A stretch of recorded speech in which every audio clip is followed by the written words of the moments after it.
put the ball in the air, quarterback puts the ball in the air, and it hits my hands, I'm going to catch it. If I'm a defensive end and I see Dan Marino, I'm going to sack it on Monday Night Football. And most of all, if I'm a writer and I write for Tuscaloosa, University of Alabama, I write the stories that Alabama fans love, and Alabama fans that others, they just hate. So I'm going to report all of you to Nick Saban or Chris Anderson or somebody in Tuscaloosa because I did not hear one roll tide. You have failed. By the way, I'm not an Alabama fan, so I'm good with that. All right. So like I said, 100% of the people in this room can tell me what they do. But now, if I go down to the next thing of how do you do that, those responses will probably get cut in half. You might come up with something general and say, I work hard, or something like that.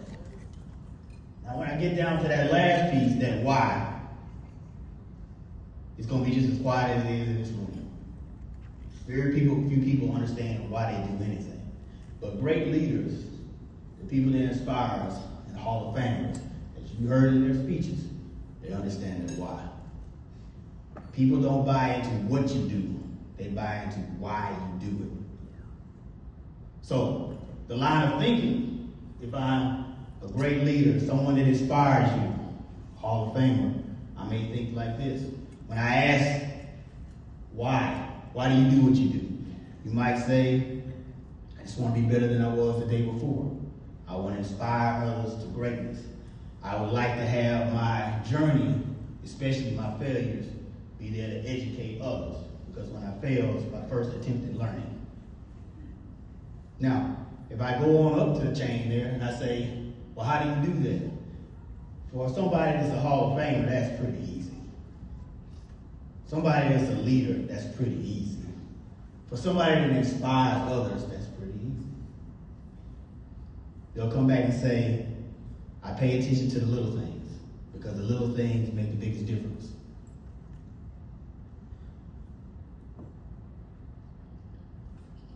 I'm a student of my craft or a student of the game.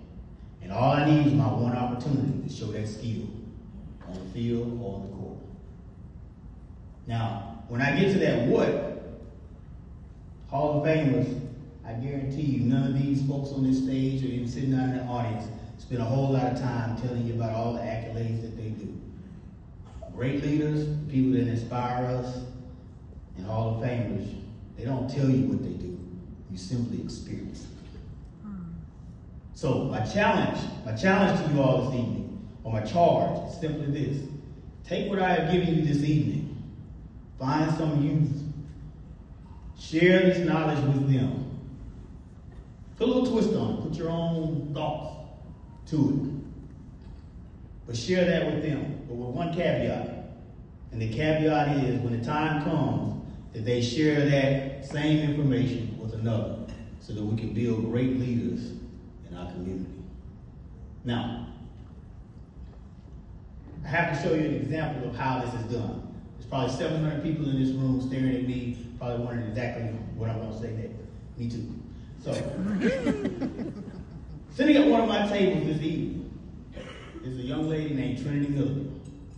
She is the next thing coming out of this area in track and field. She's already setting records in her school in the long jump and the triple jump.